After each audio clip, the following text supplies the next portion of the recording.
Airlines Confidential with Scott McCartney is made possible with support from Pratt & Whitney, committed to working smarter, cleaner, and greener today for a more sustainable tomorrow. PrattWhitney.com. Infinity Flight, the leader in Cadet Academy flight training programs.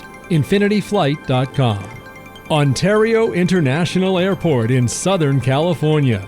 SoCal So Easy. And by Cirium, the world's most trusted source of aviation analytics, Cirium.com. We also welcome your business's support. Contact us at airlinesconfidential.com. Welcome to Airlines Confidential. I'm Scott McCartney, excited to say we have a full docket of topics to cover this week. I have docket on the brain because I've been going through the Spirit Airlines bankruptcy docket every day, checking it more often than I check baseball standings as the playoffs approach. First on the docket, however, is to welcome back Oscar Munoz, former chairman and chief executive of United Airlines, board member of several major companies, and all-round oracle of wisdom and leadership. Welcome back, Oscar. I love it. Oracle of wisdom and leadership. Yeah, absolutely. Always good to be back. And yes, lots of exciting things going on in our industry and all around business as general. So looking forward to this conversation. But, as you talked about, it is conference season. And I think Henry Hartevelt mentioned that it is indeed that season. And so I think part of our conversation, or a lot of our conversation, will be about comments that were made at various conferences, because it's always exciting to see, especially CEOs, when asked a lot of questions, not about what's just happening, but really, I always thought of the conferences as a way to speak more about the future, as opposed to how your last quarter earnings, which is typically what it's done. So it's an interesting time of the year, and there's a lot of change in the business.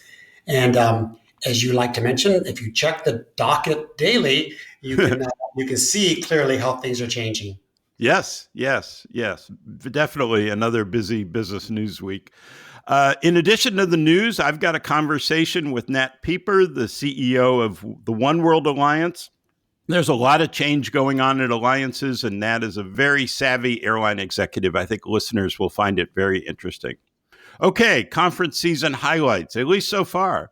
Let's start, Oscar, with the basics. Both Delta and United were upbeat on the revenue front. Delta CEO Ed Bastian said the top earners in the country, households earning more than $100,000 a year, continue to spend on travel. Delta said those high earners amount to 95% of the airline's revenue. That's pretty obvious, I suppose. The people with disposable income are the ones more likely to travel. And $100,000 households now amount to 40% of all U.S. households. That was the number Bastian used. Delta also said in a filing that it was raising its third quarter revenue projection a bit, now to an increase of 2 to 4%. The previous projection had been 0% to 4%, so just up on the low end. Not much surprise there either, but it is important because it comes at a time when there's a lot of new worries about whether the economy is slowing because of weak jobs reports. Scott Kirby of United Airlines made similar comments on demand for tickets and revenue this fall, and then Scott said much more. He said demand was increasing, though most of it is coming from premium passengers. And he not only didn't see economic weakness, but also suggested airlines were a pretty good barometer of the economy.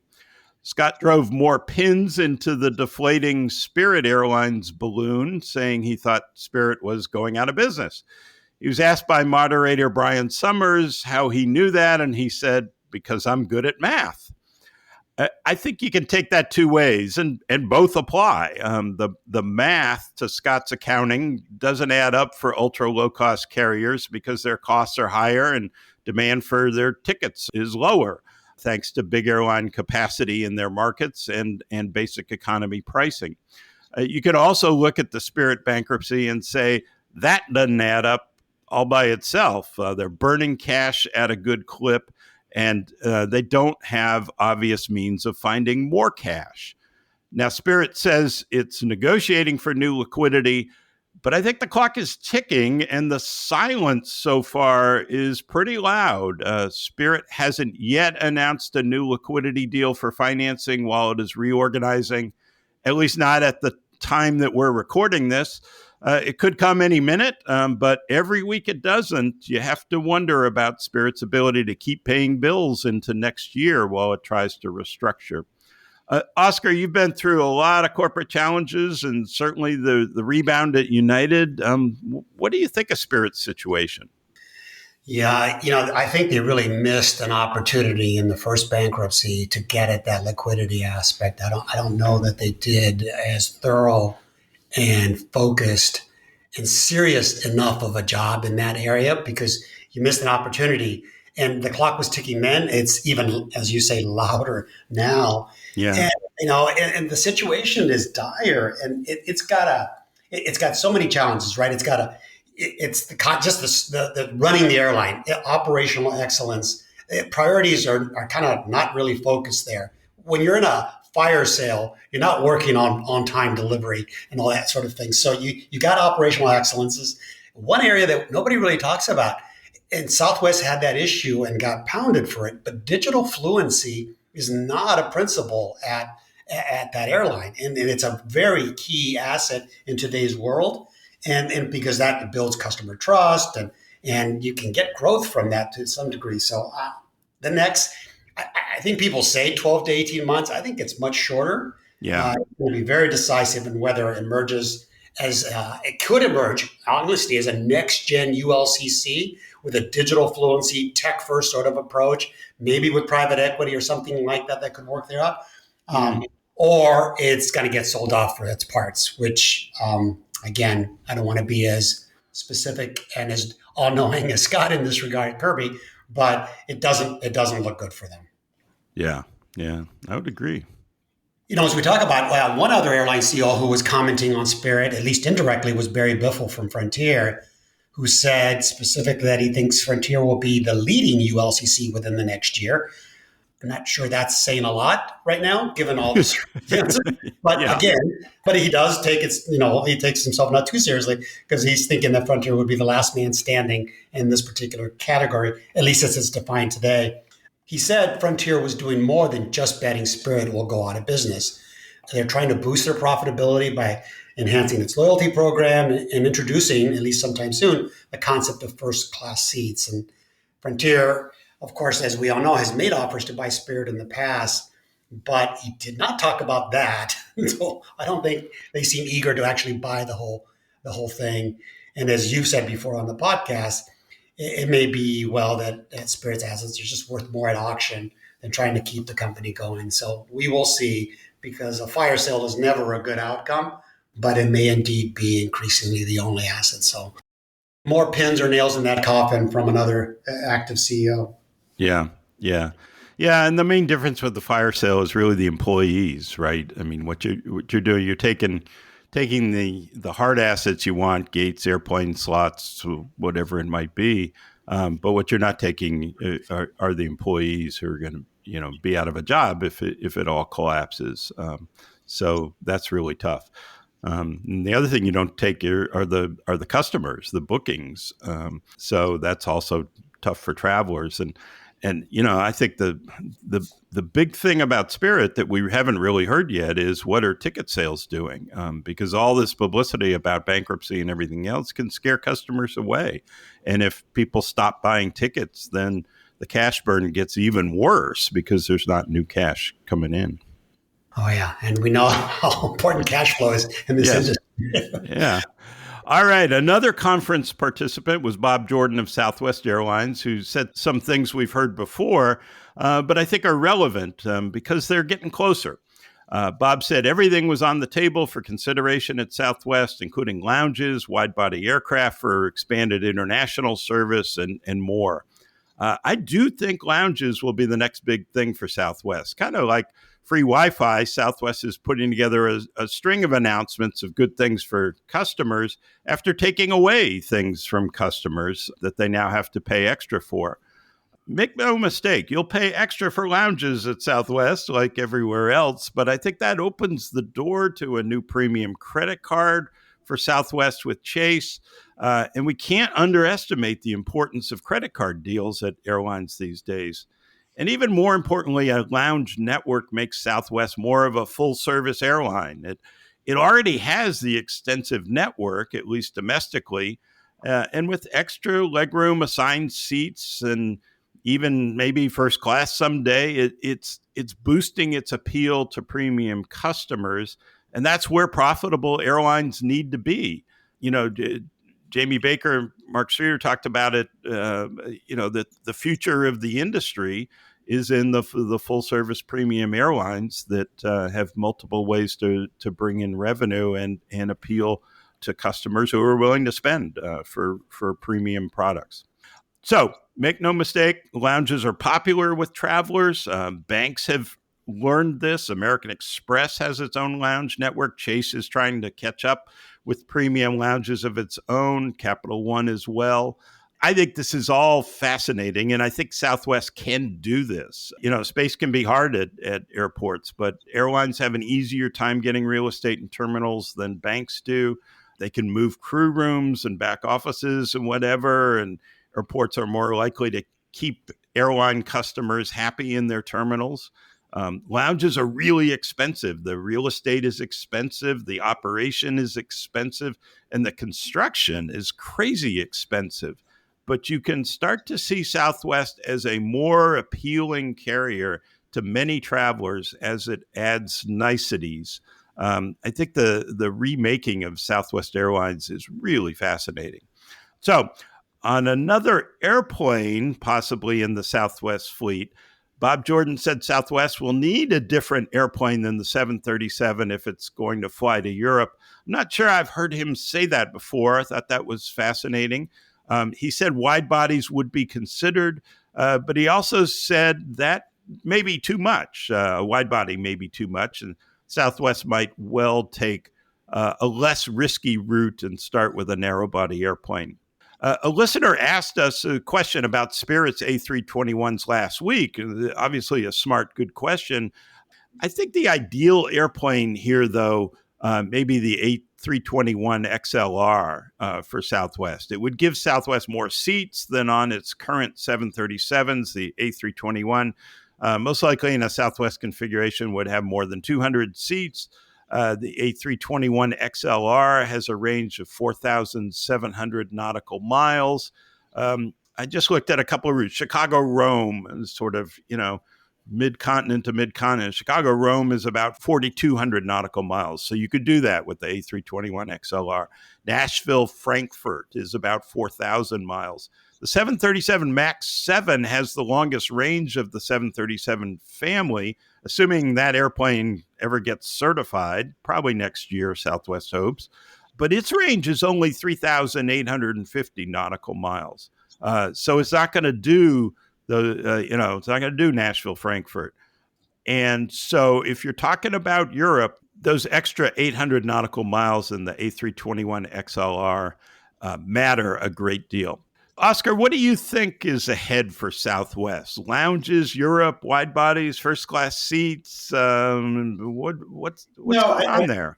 I have a slightly contrarian view because, again, I had to do this personally in a much bigger, already established company whose brand had faded, and how a lot of these thoughts I think are noble and wonderful, and definitely from an ambition perspective will be pursued. And I appreciate Bob and what he's done already. But at the same time, it's still a pivotal moment for them. While there's no question there's room for what we would call strategic evolution, but do you want to do it at the expense of your core operating model and brand equity that you already have that you kind of tarnished a bit?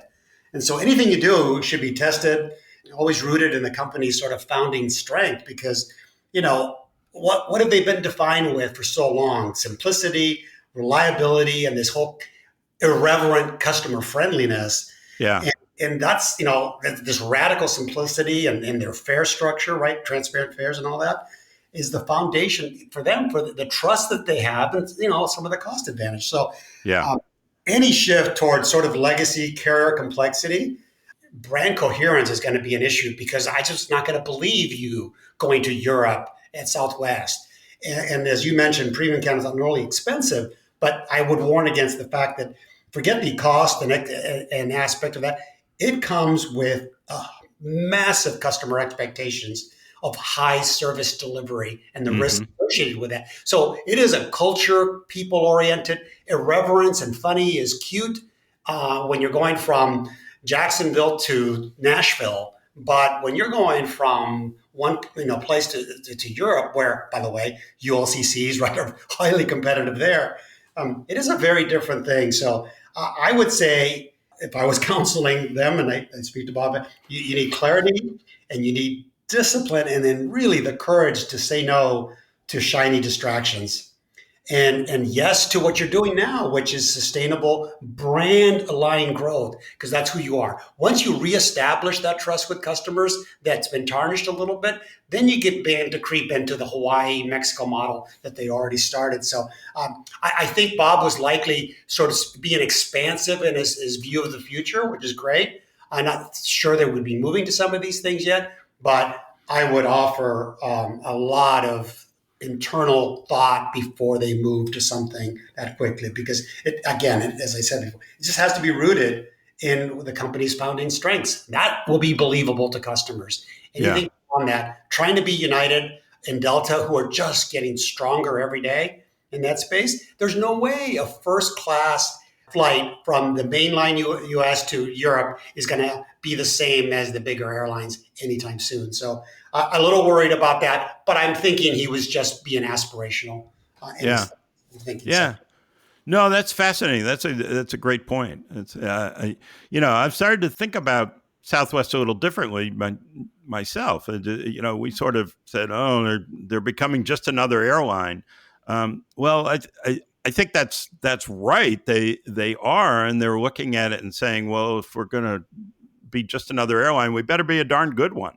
To that point, they have a new CFO, Tom Doxey, who's worked with me for a while, and I really appreciate it. And I was very supportive of his candidacy there with Bob, because I think he brings a lot of operational know-how along with his financial acumen. And I was kidding with both him and Bob, complaining. I had to take a last-minute flight. I was at a speech in Las Vegas and had to get to Baltimore for two of my boys' Ironman race.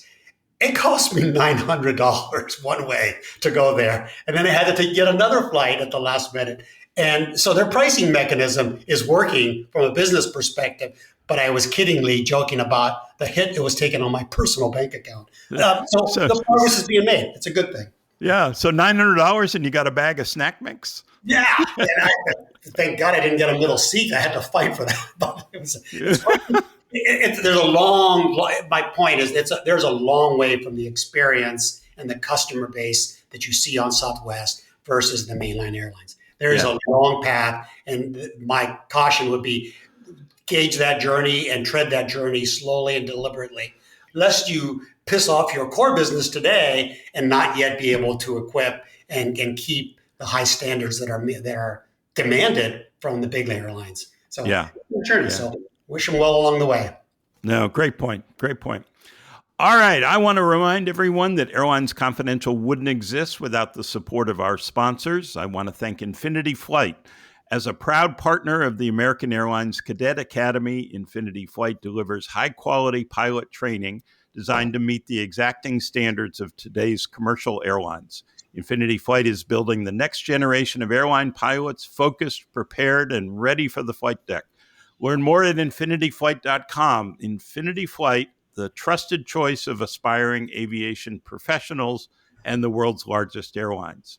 And big thanks to Cirium. Cirium offers the most accurate and precise data and analytics to enable airlines to optimize planning, operations, and passenger services. The right intelligence drives operational efficiencies, enables you to predict market shifts, and helps airlines respond quickly to maximize revenue, manage costs, and seize commercial opportunity. Visit Cirium.com for more. And we also want to thank Ontario International Airport for its support. Faster is always better when it comes to traveling in and out of Southern California, and it's something I do pretty regularly. And that's why a growing number of travelers are choosing Ontario.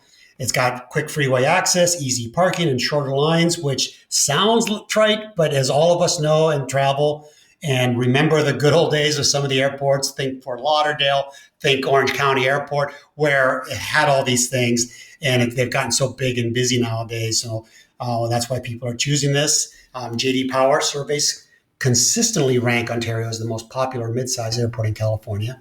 So visit flyontario.com to learn more about ONT and how they boldly seize every opportunity to connect the Inland Empire to the world. Also, thanks to Pratt & Whitney. At Pratt & Whitney, the pursuit of more sustainable aviation is foundational. For decades, P&W has been the forefront of revolutionary advancements in aircraft propulsion technology. And by working smarter, cleaner, and greener today, they are committed to supporting the aviation industry in its goal of reaching net zero CO2 emissions by 2050. Learn more about Pratt & Whitney's smarter technology, cleaner fuel, and greener business at prattandwhitney.com. Okay, let's talk alliances with Nat Pieper, CEO of Oneworld. Nat Pieper is the Chief Executive Officer of Oneworld, one of the three major global airline alliances. Oneworld, as listeners know, includes American, Alaska, British Airways, Japan Airlines, Cathay Pacific, Qantas, Qatar, and others. Its newest members are Fiji Airways and Oman Air. Nat had a full and varied airline resume before taking the Oneworld job. He was Senior Vice President of Fleet, Finance, Alliances, and Treasurer at Alaska Airlines, and a key player in Alaska's acquisition of Hawaiian Airlines. Before that, he was at Delta for almost 10 years, with the last job at Delta being Senior Vice President for Global Alliances. In that case, the alliance was SkyTeam. He served on the board of directors of Virgin Atlantic for 2 years, and before all that, he was at Northwest Airlines for more than 11 years. Nat has an MBA from Northwestern and an undergraduate degree from Duke University. It is not true that all guests on Airlines Confidential have to be Duke graduates, but it is true that a Duke education goes a long way towards success in the airline industry, apparently. It may be the time we all spend in Cameron Indoor Stadium watching the best college basketball in the world. That time is so important to Nat that he has remained a season ticket holder to Duke basketball. So with a hearty "Let's go Duke," welcome to Airlines Confidential, Nat. Scott, thank you. And thanks for that amazing introduction. I'll come anytime to hear somebody speak so glowingly of me. It's probably all downhill from here. It's all true. It's all true. But where we always start is with what we now affectionately call the Ben Baldanza question. Ben taught me this was a great question to start a conversation. How'd you get into this crazy business? Scott, it's fun to think about. So I was born and raised in Tampa, 18 years, and Tampa International Airport is incredible. We live near the airport, and I loved going there. Used to be able in those days when my dad would come back from a business trip, you could go right out to the gates. There was no security, and Yeah. It was always fun to do that. TIA had amazing monorails, so that was fun. Looking at airplanes overhead was always fun. And I actually even had a birthday party at the Tampa airport once. So there's always been something there. I ended up going to Northwestern, had choices. And, my wife had a good job in Chicago. We were living there before I started. And so that seemed to be the natural play. I was taking, just the standard curriculum, strategy stuff, management, finance, and yet still really had no idea what I wanted to do. My internship in between first and second year was in Minneapolis with Pillsbury. I was doing stuff in the finance department. I did learn that margin on refrigerated dough was beyond anything that I thought was possible. It was 85%, and fascinating that you could do that of anything. Next time you think about slice and bake cookies, just think about 85%. But I learned from it that it's like, oh my gosh, this is boring. I can't imagine doing a career like this. And so I went back to Northwestern for my second year. And one of the things about Northwestern and the great opportunity with the MBA program there is the university has a really nifty transportation center, a commitment through the engineering school to railroads, airlines, et cetera. And the Transportation Center cross-listed classes which Kellogg students could take. And so it's my second year of fall. I'm getting ready to start. And there's this class that I read about called Transportation Management. It was once a week, 4 hours a pop on Monday nights. And I didn't really know if the class would be good, but the time was right. It seemed kind of interesting. And so I show up for the first class. Professor is a guy named Aaron Gelman, who is the head of the Transportation Center, but he was an airline industry lifer and in his mid 60s at the time, worked for the FAA. You obviously remember the name. And Scott, talked to him several times. Yeah, these 4 hours once a week, all he did was tell airline stories. TWA, Eastern, Continental, Frank Lorenzo, United, ESOP, et cetera. And man, I hit the jackpot. I finally knew, okay, I'm totally hooked on this. And I just decided, you know what? I'm all in on this airline thing. Northwest and United interviewed on campus, was lucky enough to have offers from both of them, and decided that Northwest was a little bit smaller. It was, fourth or fifth biggest in the industry. I had learned enough from Aaron and studying, et cetera, that consolidation might be something that was coming along the lines. And I figured better chance to work on meteor projects sooner. And boy, that turned out to be pretty accurate. 28 years later, here we are. And the margins were nothing like refrigerated dough. Ever. ever. No, even for airlines like Midwest Express that serve cookies. With exactly. That dough, probably. What a great smell that was on the airplane. All right, so alliances are now 25 plus years old, but I'm not sure anyone would say they lived up to the initial promise or potential. In some ways, they still struggle with simple tasks like giving people boarding passes or getting computer systems to talk to each other. Seems like many of the early ideas like cost savings through group purchases just haven't materialized. So where do you think we are in the capabilities of global alliances and the maturity of global alliances? Scott, it's a great question. So Oneworld celebrated its 25th anniversary last year, so we're 26-ish. I think SkyTeam is a little bit younger than we are. Star has been around a little bit longer. And all of the alliances started for network reasons, as you would surmise. Oneworld originally had 5, and logically they started because each of the founding members realized their guests wanted to go places that they couldn't serve on their own airplanes. And over time, in Oneworld's case, 5 became 13, and we're now to 15. And with our 14th and 15th members, Fiji and Oman Air that joined earlier this year, we cover 94 to 95% of global demand. And I think the other two have a few more members than we do. Maybe they cover 96% of global demand. But we're clearly, from a network expansion perspective, alliances are much closer to the end than they are to the beginning. And so the thought now is really, how are alliances relevant? And that was one of the things that I kind of had to figure out when I took this job. Scott, I started about 17 months ago on April Fool's Day 2024, and my family frequently reminds me that it was indeed April Fool's Day. And I had 60 days basically from the time I started until our first CEO meeting at IATA. So consider it I thought about it as kind of the crash course to a final exam. I've got 13 new bosses, the CEOs of each of the member airlines, and I got to figure out, what should Oneworld be all about? And maybe they would have given me more time. I don't know, but I had in my brain, I need to figure this out. And so, Scott, I decided the best way to go figure it out is to get out there and go talk to each of the member airlines, not only the CEOs, but their teams, and really try to figure out, how can Oneworld help each of them win? And so I visited 10 of the 13 in that 60-day interval.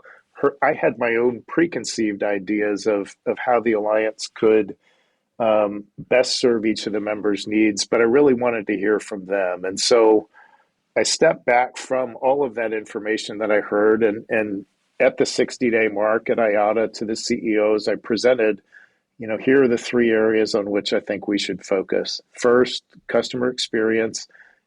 Every part of that One World joint network that the 15 members comprise, we need to have the customer experience be as if it is served all by one World member. So you're seamless from every step of the journey, whether it's from doing your initial search, your booking, you're checking in at the airport. Am I getting an upgrade? Where are the lounges? What's my connecting experience like?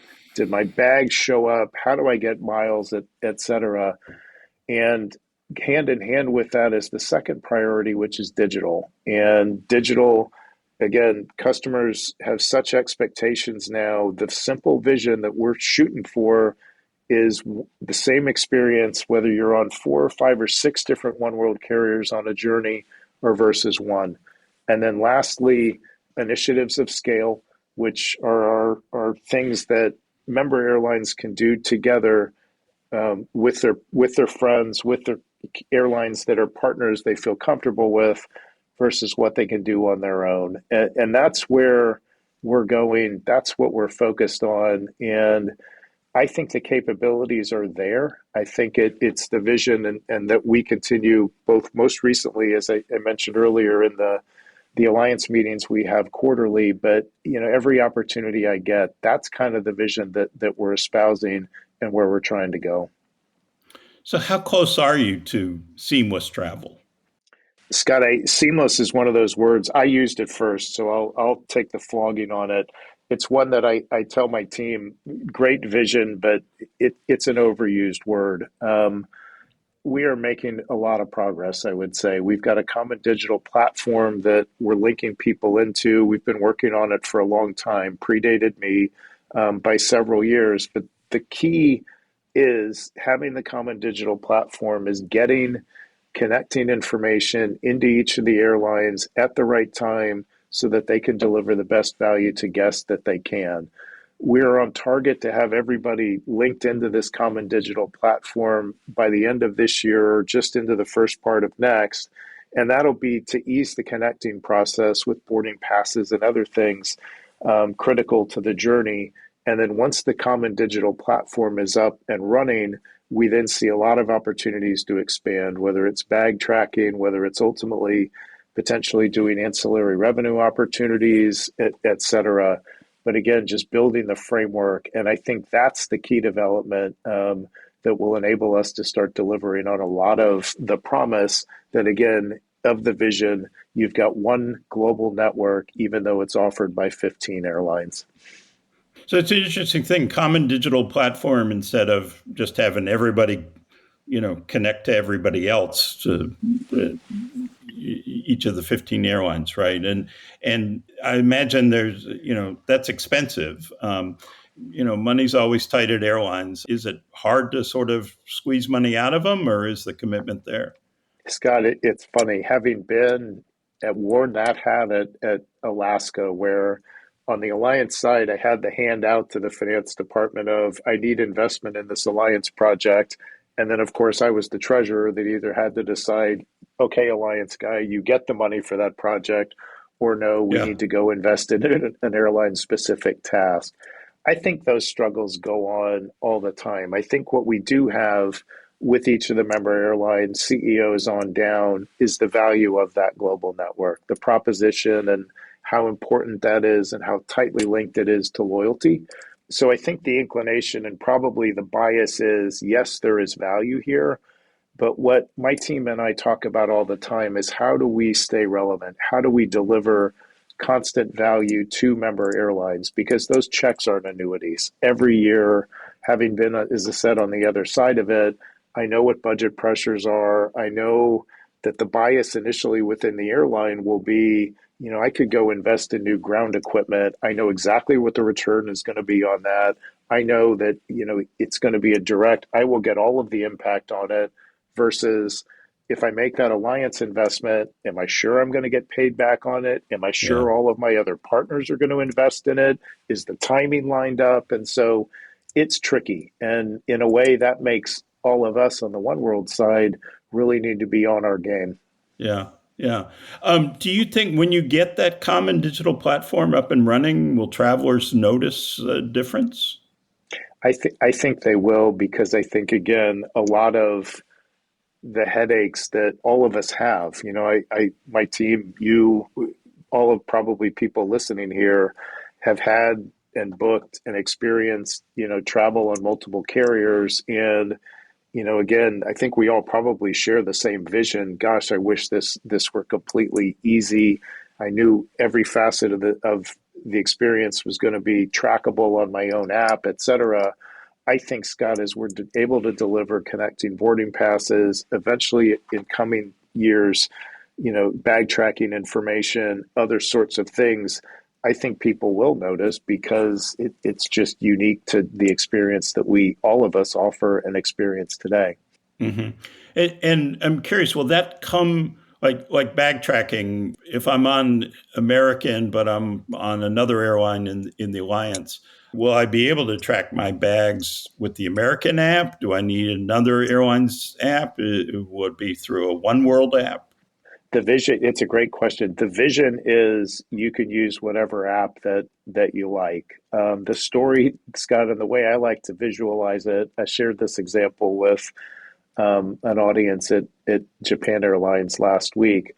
My father is 83, and I also have a 24-year-old daughter. And the vision here is that we need to be able to deliver to our guests the travel experience that each of them wants. And so my 83-year-old father has a phone, but half the time doesn't remember how to turn it on, really, tracks it okay, but he really wants to interact with somebody at the airport who tells him exactly where to go and how all of this works. My daughter, Yeah. on the other side, is 24. She doesn't want to talk to a human at all. She wants to Yeah. use whatever app that she is most comfortable with, and use that for every facet of the journey. And so what we're shooting for is, it shouldn't matter which Oneworld airline you're traveling with.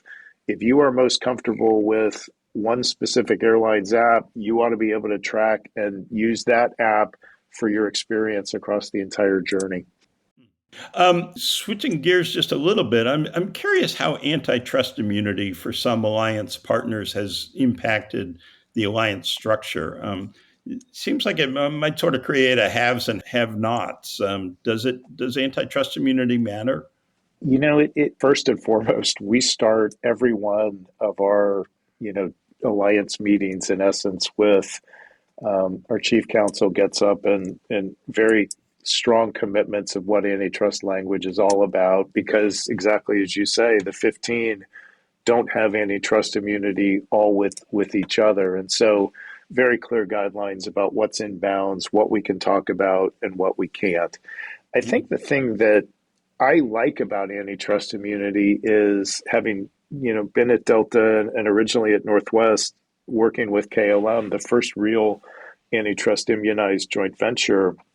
It's got the ability to communicate and jointly plan and price and share, created really quality relationships and binds between Northwest and KLM, eventually Delta and Air France, that really contributed to the strength of SkyTeam, because those antitrust immunized joint ventures and those partners were so closely aligned that maybe, sure, there might have been some intimidation for carriers that didn't have antitrust immunity, but ultimately the quality of the relationships and the commitments and understanding, how important each of the immunized partners was to each other.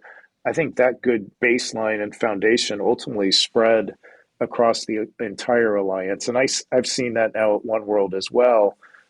We have a number of immunized relationships. And again, those are the kinds of deeper partnerships that the broader group can rely on to say, okay, if it works for those two, or if it works for these three, maybe those three together then with a specific idea will come and communicate to the rest of the Oneworld members, yeah, this is really something that we made the joint decision to go develop, to use that.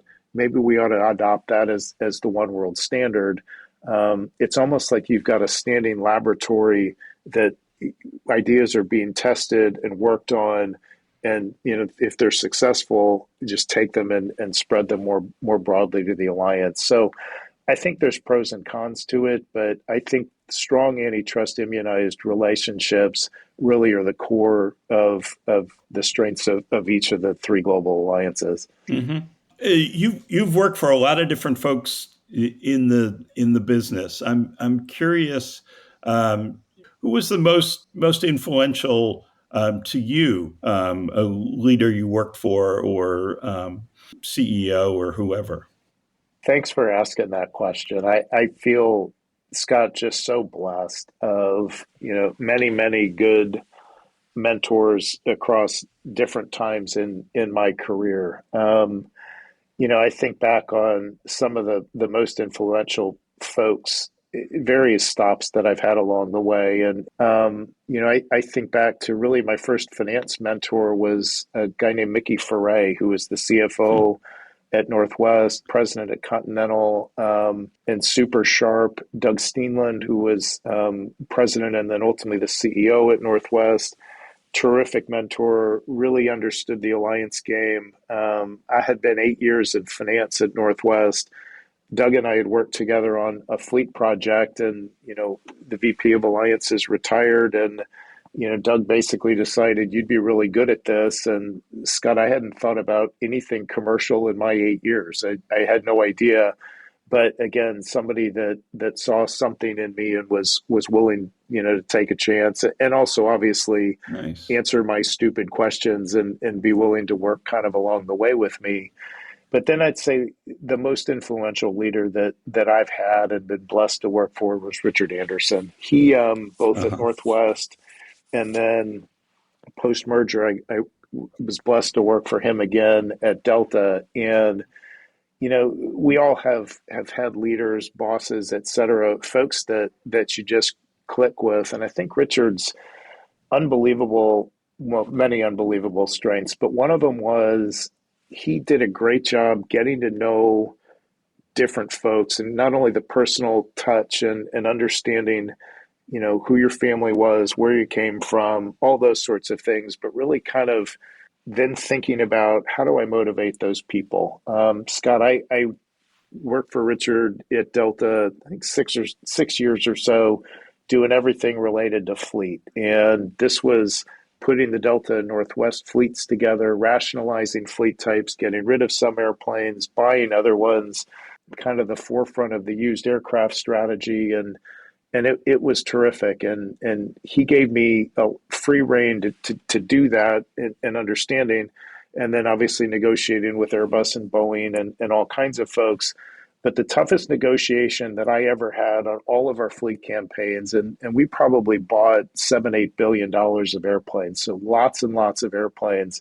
But my hardest negotiation, Scott, was with Richard at the beginning, where he would ask me in a very clever way, what do you think you can get the airplanes for? And the first time I obviously gave him a number that I thought was, sandbagging a little bit, and he worked me down. And over time, I got better at this game. He always won, but he knew that whatever number he put out there, it would be a motivator for me well beyond where we would get Airbus and Boeing. He was like, he knew me well enough that I was competitive enough that the number wasn't something I would get that number from Airbus or from Boeing or whomever. The number I really was shooting for was I wanted to get Richard's number, and really, really clever in doing that. I learned a lot from him in terms of just being direct and being open. I think we all get better at that as we age and you have experience, but very good skill of just, 28 years for me in the airline industry, more down cycles than probably up cycles. But I saw him and Doug and Mickey in these facets too. When things are going well or things are going poorly, you kind of just need to tell your team and tell your colleagues exactly what's going on so that they have the information that they need to make smart decisions. Richard's best phrase for me was always run your business. You are, running this aircraft trading operation or this aircraft analysis operation, or everything related to fleet. I've got your back, run your business. And I think just having delegated responsibility and knowing that you've got a super smart leader behind you that has confidence in you, it meant everything. Yeah. That's very helpful, I think, to a lot of listeners, and really appreciate you sharing that. And I just say every time I talk to Richard, I learn so much. And the interview we did on Airlines Confidential, I think he, just showcased how he has such a great ability to hit the nail on the head, tell you in just a very few words exactly what you need to know, what's going on, and his insights into the business just continue to really set a standard.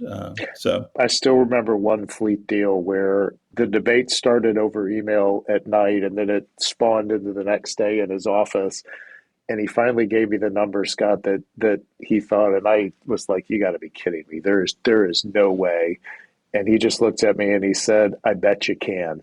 And that was kind of it. And it was okay 6 months later. And guess what?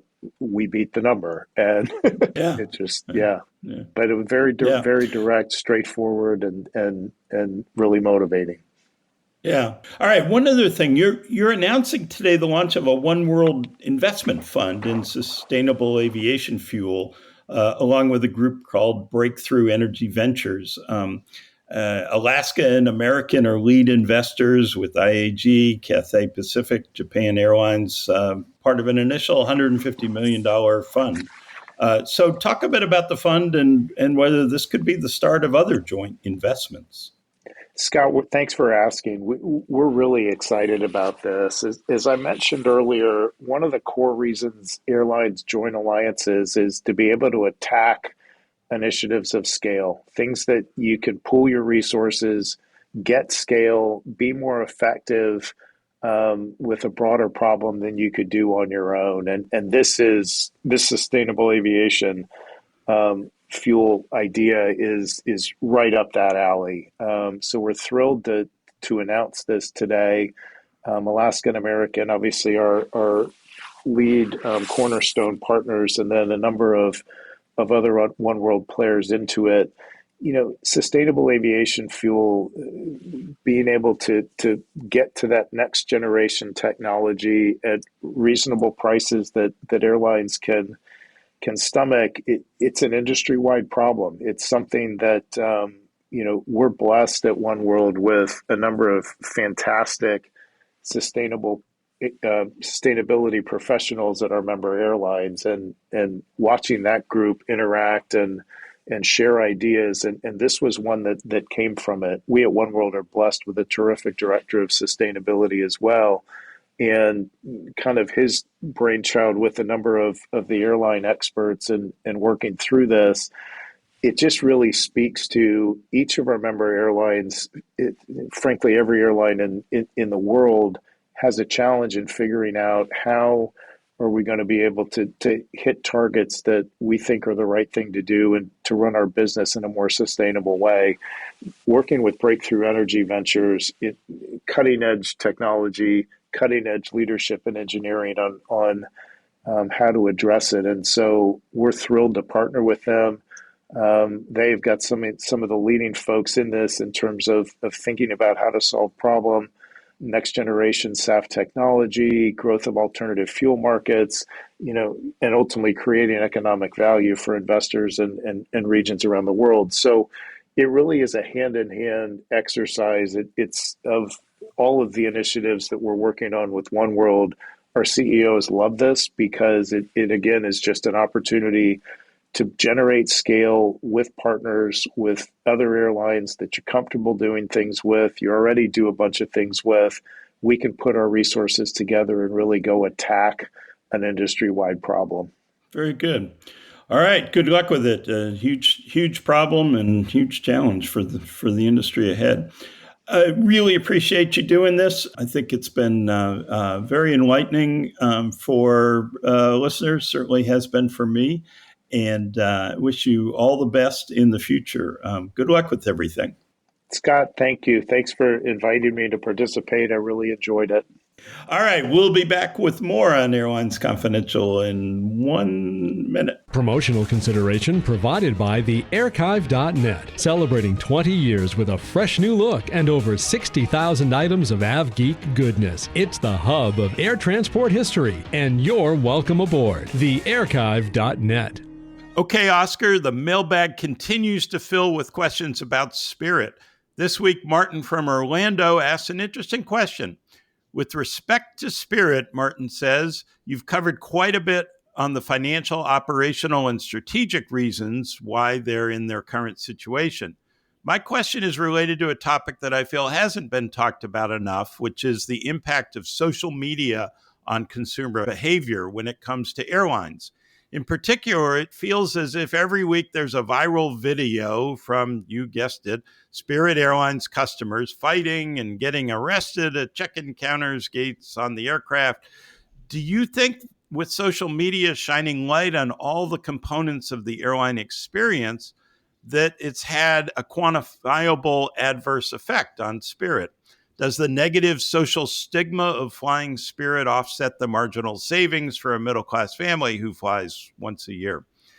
In your experience, Martin says, have you seen examples of people shunning U.S. airlines in such a way, excluding people avoiding an airline immediately following a major crash? Is there a way to quantify this brand erosion aside from the classic passenger revenue per ASM metric? Thanks for taking my question. I think it's a great question. The social media aspect is interesting. Personally, I think brand reputation has always been an issue, now arising from social media. Before, it was more late night jokes and politicians and all of that. But things involving Spirit and other airlines certainly went viral in a news media sense from time to time. And I think the disruptions, and not just the incidents of fights or shouting matches in the at the gate counter or whatever. It's not just that. It's also with Spirit's infrequent schedule. When they have a cancellation, people get stuck for 4 days, 5 days, whatever. That's not good. They end up on the local news. Spirit left me stranded here. They won't get me a ticket on another airline. All of that kind of stuff does hurt the brand reputation. The one I was thinking back about it, as this happened to other airlines, the one I'd suggest is ValueJet. The crash in the Everglades was caused by improperly shipped cargo, but the low-cost airline never recovered from the stigma of the public thinking that it was cutting corners on safety and everything else. The crash caused it, but the sort of the low cost, we're doing everything on the cheap culture, I think worked against it. So there may be some parallels there. Obviously different because it's involved an accident, but I think ValueJet became kind of a butt of jokes, laughing stock, and I think Spirit has kind of ended up there itself. I don't know. What do you think, Oscar? Can social media affect ticket sales? Has that been part of Spirit's problem? So part of Spirit's problem, they are not very tech savvy. They do not operate in that space. I mean, someone like you mentioned Ryanair, they do a great job. I mean, they own their stuff. It's like, yep, that's who we are and that's how we do it. And yeah. it leans into that irreverent tone to own its identity. And Spirit has not done that to begin with. So they are lagging in that space, don't have the digital capabilities, they don't have the teams to do that because of the number. But, as one who has suffered through what we now clearly know is the first global viral issue when we had that passenger, Dr. Dow, on the United flight back in 2017 and completely mucked that up on what was then Twitter, not knowing what social media meant at the time. So I'm very familiar with, it's like, oh yeah, it's trending on Twitter. It didn't mean anything at the time until you learn that it had 800 million views global of the video. And so, it clearly affected our stock and our sales for a little bit and our trust. And then if you're already in the market with, the bankruptcy, it's a disproportionate damage to customer trust. And so, they've got to respond to this to some degree. And there's so many great examples out there. But the answer is 100% yes today. I mean, social media affects everyone, and they just really haven't had a chance to invest in that because of all their other issues, and I don't think they will. So yes, very much Yeah. affected. Yeah, and it's so interesting you say that. I think it's a great point, and I think we saw this in the past week where Scott Kirby really slammed Spirit, and the response was really kind of lame. I thought, they put out a statement saying, well, of course he's going to say that because he's charging high fares and we have low fares or something, and I don't know, I didn't.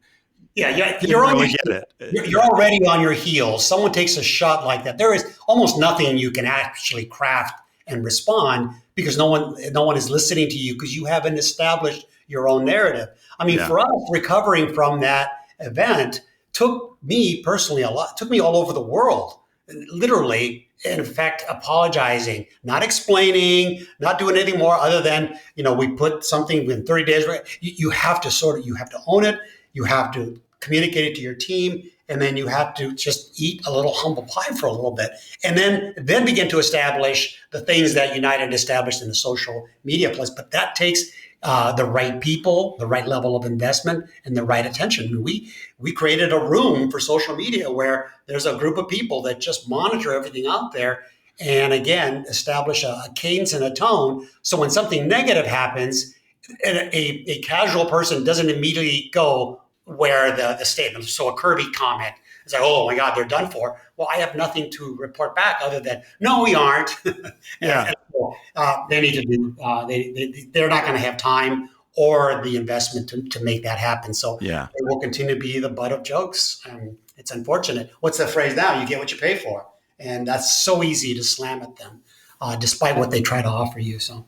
Yeah. Well, you want to move to another question? Yeah. Now, here's one that I think is great for you from RJ from LA, who asked about smaller airplanes for Southwest versus the other conversation. The question is international oversaturated from an O&D perspective for Southwest to enter? They jettisoned the 717s post-Airtran, but is there any profit in doing a Southwest Express carrier to reach smaller destinations with 60 to 70 seat RJs? What do you think? I know Southwest has looked at this for, it's probably been over the last 25 years, right? I just don't think it works for them. RJ comes with higher unit costs. It's less expensive to operate the flight, but there are fewer people on board, right? So the costs get spread over a fewer number of people. I'm just not sure the economics works. It's fascinating. I was really interested. Some of the recent city additions they've made have been smaller cities: Knoxville, Tennessee, Sonoma County, California. You might look at that and say, oh, do it like JetBlue. You get a 100-seat airplane. JetBlue just retired its last E90. JetBlue is very happy to get out of that, and they've got A220s right now. Well, wouldn't the A220 work for Southwest as a 100-seat? I just think they are happier with putting what's now a 143-seat airplane in a market, and they think there's enough traffic there and make it work. I don't know.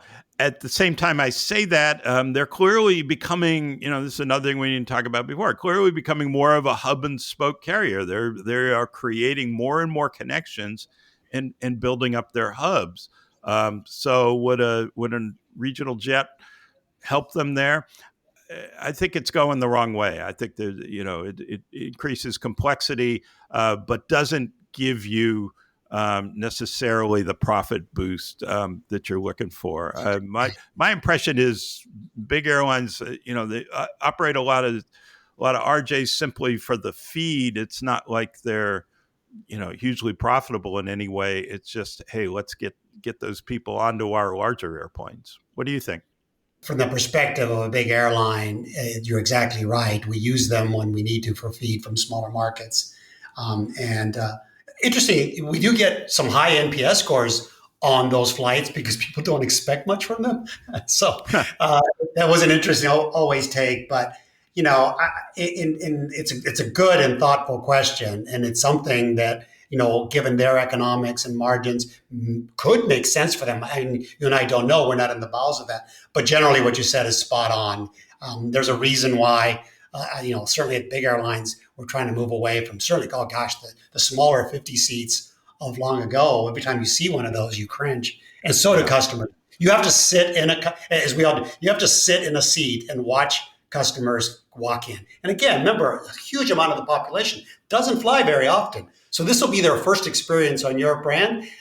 Already Southwest is trying to, more upscale their brand to some degree, putting them in a smaller aircraft. I don't care how well equipped it is. And, at United, we built that revamped 50-seater. That's nice. But that took a lot of cost and money. And I'm not sure how it's doing nowadays. But for Southwest, it could further sort of deepen their sort of cheaper, smaller, not as big.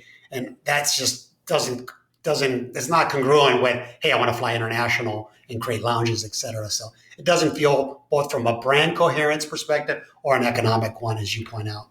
Yeah, no. And I think if you look at some of their more competitive markets, they want to be number one in Austin, Texas, or San Diego, California.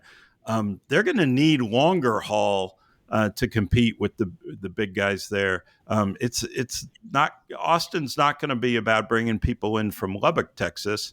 It's going to be, hey, can I get them to Boston quickly, or New York, or San Diego? Can I do Transcon with good service? It's not about let's fly them in from Yuma, Arizona. So anyway, one more question for you, Oscar. Mark Streeter and Jamie Baker from JP Morgan, who were both on the podcast last week, wanted me to say hello to you and wanted me to tell you that they both really enjoyed your book. Jamie gave it his highest compliment. After finishing the book, he left it at a hotel in Bali in the hotel library, which he says he loves to do with books that he loves. So kudos from them on the book. And Mark wanted me to ask you about implications of rail consolidation on further airline consolidation, given your roles at both CSX and UAL. Mark said, quote, "No one is better equipped to opine." So again, congrats on turnaround time. We don't talk about it enough. It really is a great book, and I commend it to listeners. But what do you think? Does rail consolidation, does that have implications for airline consolidation? Yes and no, I guess. I have fought this battle on both sides. And, the case that, we always made in the railroad industry is we need to scale to provide better connectivity, pricing, and resiliency. And it's true. And because it's not a consumer brand, it's more with business operators, B2B. I think this administration has certainly seen fit to do that. And I think you will have consolidation, period. The effect on possibility of it creating a more positive environment for airlines, I'm very suspect of. I hate to be a Debbie Downer, but I have lived this world and have fought through multiple administrations around that. I mean, certainly our national priorities are shifting. So infrastructure, transportation, well, it used to be climate, but I'm not sure we do that anymore. But there's a lot of coordinated sort of national transportation strategy for the company, of which both airlines and railroads be part. So that's wonderful. And so we could sort of frame in the airlines, a case for this to enhance our global competitiveness with this administration. So all of that is fine. But let me tell you the downside. And these are rail consolidation impacts shippers, so businesses, not everyday voters. And that's a big different issue. Airline consolidation hits consumers directly, and with prices, seat sizes, ride availability. And that's a very vocal, and these are the people, again, that vote. JetBlue Spirit was blocked, again, very populist-oriented regulatory scrutiny. In the rail industry, we don't like to say as much, right? It's quasi-monopolistic, as in fact, not a lot of players. And it just simply does make logistics more. When there's four major ones, merging two of them into one and the seamless that makes a lot of sense. You can make that argument. U.S. Airlines, we still obviously multiple overlapping markets. I mean, we respect each other's hubs. The big ones do, because we don't want to, lions and tigers should never be seen fighting in the jungle. So we respect each other's hub, but we have massive overlapping markets. Yeah. And then you get a ULCC like Spirit that's maybe leaving.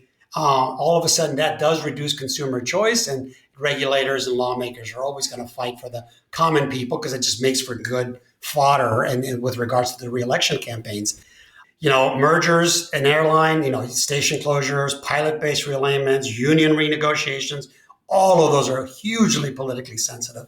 And then you've got the local people, regional stakeholders, mayors, governors, and they all lobby against mergers because it will have an impact on their communities. So if we could frame a more pro-customer, pro-connectivity, sustainability framework for that, maybe you'd have to preemptively, and we have kind of done this, preemptively offer consumer protections or fare caps on these overlapping routes, which you can't do without talking to each other, sort of thing. So that's really hard. So, and then labor's going to want something for this. And so I don't think it enhances the airline for the things I mentioned. And I think it's still going to be a difficult road. Having said that, it's going to have to require, we still have a couple of smaller players that we have Spirit today, but, between JetBlue, Alaska, who's growing or trying to grow, I think they're going to face increased sort of economic pressure at some point in time. And there may be a case for it, but I don't know that we'll see it in our lifetime, Scott. Yeah. Fascinating. Thank you for that. That was great. All right. That's all for another edition of Airlines Confidential and Railroads Confidential. Thanks to Nat Pieper and thanks to you, Oscar. This has really been fun. I'll be back next week with Dave Hilfman and a special guest Airlines Confidential listeners have been clamoring for, Holly Hegeman, who listeners will remember from her Plain Business Banter newsletter. I'm really looking forward to that.